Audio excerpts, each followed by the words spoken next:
Hi, everyone, and welcome to the Healing and Freedom Journey. I'm Mark DeJesus, your brother from another mother, bringing you insights for your healing and freedom journey, especially when it comes to mental, emotional, and relationship health. Today, what I want to get into is another part in my series on narcissism and your healing journey from being under its effects. And today, what I want to move into is looking at a very common trait of narcissism and this theme of it always being all about them. And how does that affect your life? Especially if you've been raised by a narcissist, you've worked for one, you've had a very close relationship with one. What does it look like when you're healing and moving forward? Because in my own learning and healing journey and navigating through this, as well as helping numerous people, I've found this area to be an important one that we need to discuss. I've done some biblical deep dives on the subject. You can check those out in understanding and breaking it down. But one of the clear signs that narcissism has its work is everything in a narcissist's life goes back to the orbit around themselves. This goes beyond selfishness. Sometimes if somebody's being selfish or they're drawing attention to themselves and they do it from time to time, we go, oh, what a narcissist. We throw that label around, sometimes flippantly. This goes beyond just selfishness, which we can all have battles with from time to time. We can all be somewhat self-centered from time to time. This is a lifestyle where they have an orbit that they have created where all of life go, especially in how they relate to you. It brings themselves into the center of attention. And what they want you to focus on is they finally constructed and fabricated an orchestrated image that they've created of themselves. In any situation, a narcissist wants to either be the chief hero with great victories, great accomplishments, with great admiration. If that doesn't work, they will be the chief victim in the scenario, depending on the situation, and they can move back and forth. They have a delusion about their image, and they want to protect that image at all costs. They want to appear flawless. They want to appear as though they do everything right. They never humble themselves. They never admit they're sorry. They'll never take responsibility.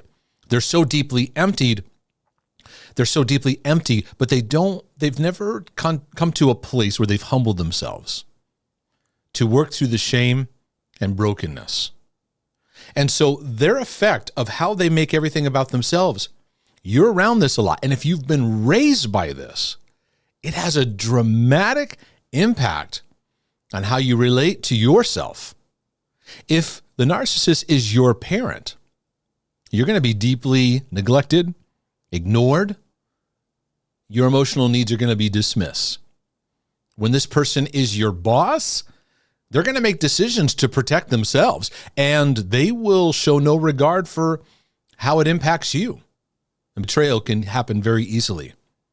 When it is your friend, a very close friend, they will betray you when you are not around. They'll speak behind your back very easily to keep themselves in survival. When it's your spouse, and this is where it gets even more challenging. Any issue that you bring up, if you say, you know what, this bothered me, this hurt me, what you're doing is detrimental to our relationship, they will take the subject and turn it around about themselves. You don't understand what I'm going through. You don't understand. And wait, this all began with you sharing something about yourself. So they make everything about themselves. And because of this, they're going to take a conversation. They're going to find a way to weave it back to a trail that leads back to themselves. So if something is great, theirs is better. If something is terrible, theirs is worse. So if you share something you're going through, they're going to turn it into themselves about how bad the things are that they're going through.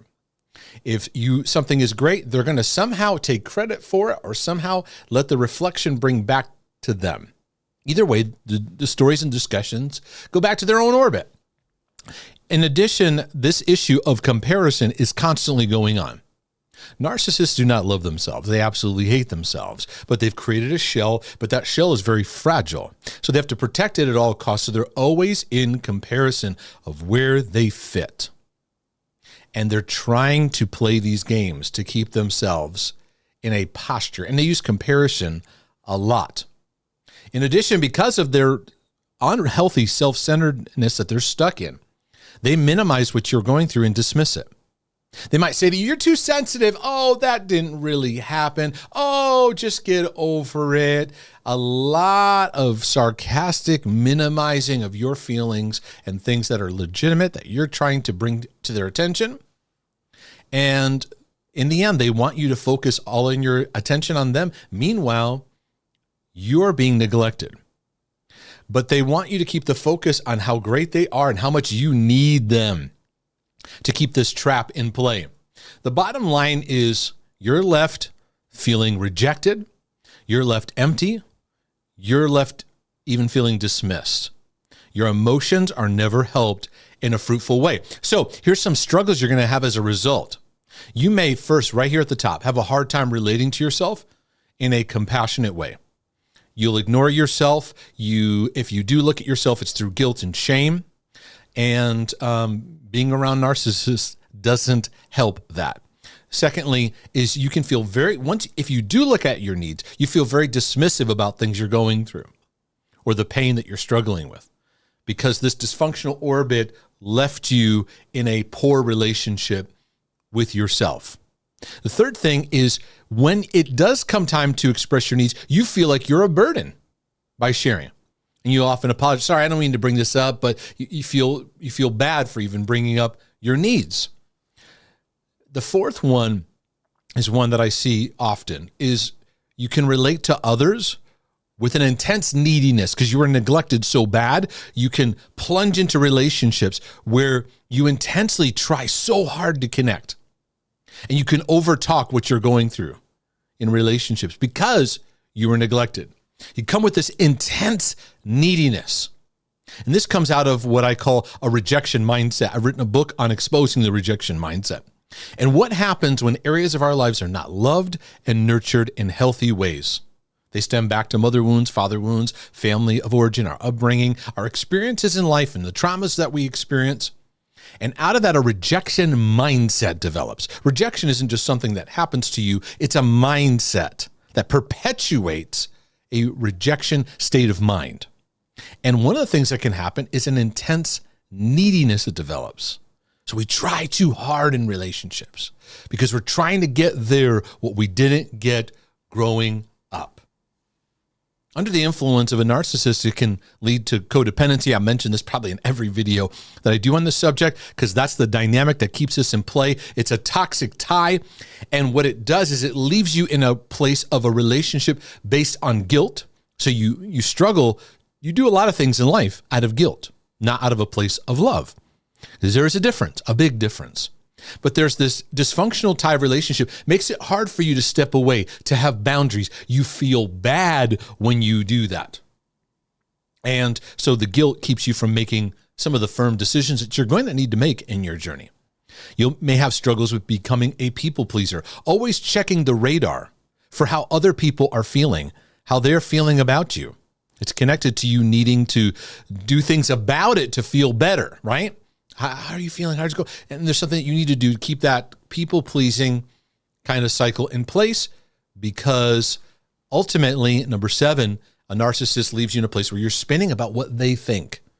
That's the dynamic that's difficult because when you start walking into healing, you have to recognize you're not going to get their approval because it'll lead you to changing the dynamics without their permission.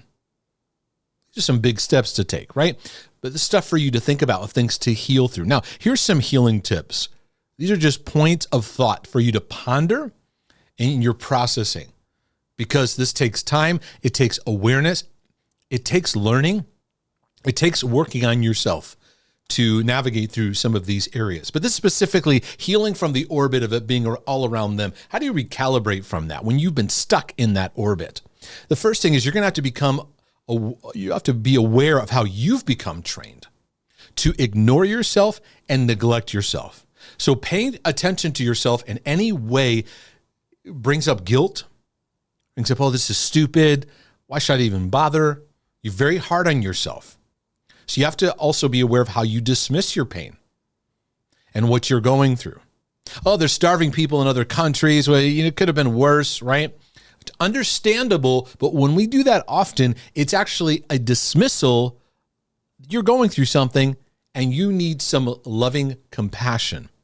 And people who've been under the influence of narcissists, they've paid no attention to themselves, so they don't know how to relate to themselves. They have a very poor relationship with themselves. Number 3, you'll have to heal from the lack of validation.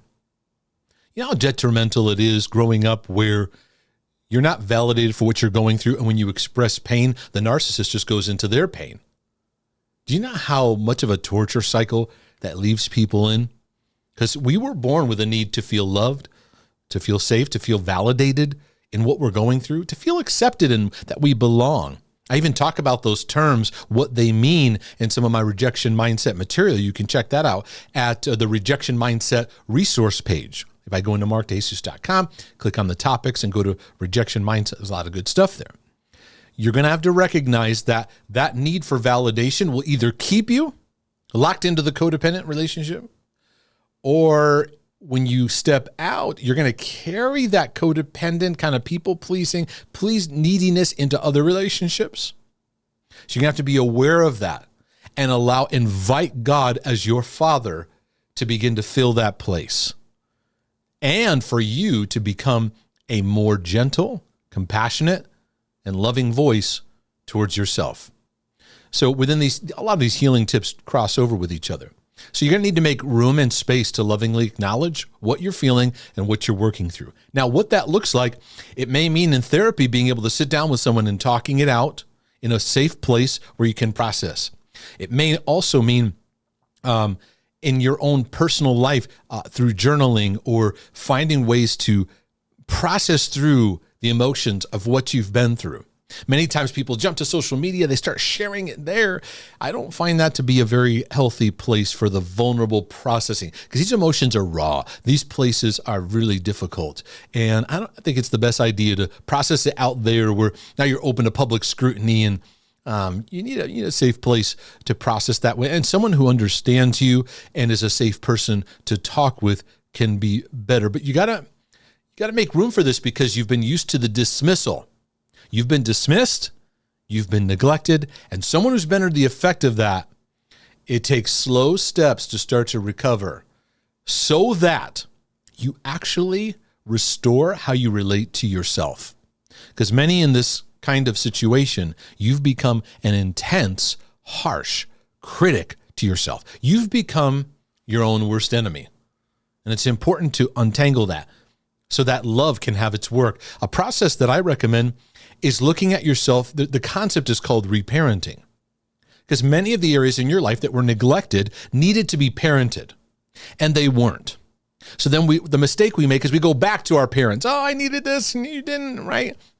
And it just doesn't go anywhere. They get defensive, strife kicks up, right? They weren't ready to hear it, and we're trying to get unmet needs, and you're an adult now, and their parenting is actually over. When you became an adult, their parenting is now done. And so now in your journey, you have to be able to look at yourself in the mirror and begin to open up dialogue to yourself. So be like, to myself, I'm going to talk to myself. It sounds weird, right? But all the brokenness in our lives, in our journey, it makes us enemies to ourselves. That is why one of the big game changers in my healing journey was my material that I wrote called God Loves Me and I Love Myself. A very important statement, because I began to acknowledge God's love for me and start to receive it, but then I realized the intensely harsh relationship I had with myself. And so the beautiful love that God was receiving, I was deflecting it away by that inner animosity and just that was inside of me. And I needed to start reparenting some of those areas. Okay, Mark, you didn't receive that. We're going to say yes to what God has for that. See, I have these conversations with myself. But some of you, that's what you need. Remember in the Bible where it said David encouraged himself in the Lord. Do you know how to have a relationship with yourself in a way where you can breathe encouragement, breathe life, to look at yourself through the lens of loving compassion, to see the neglect and instead of jumping everywhere to try to find it somewhere, which is fine to be open in relationships, but we become so needy, don't we? I've experienced this so many times.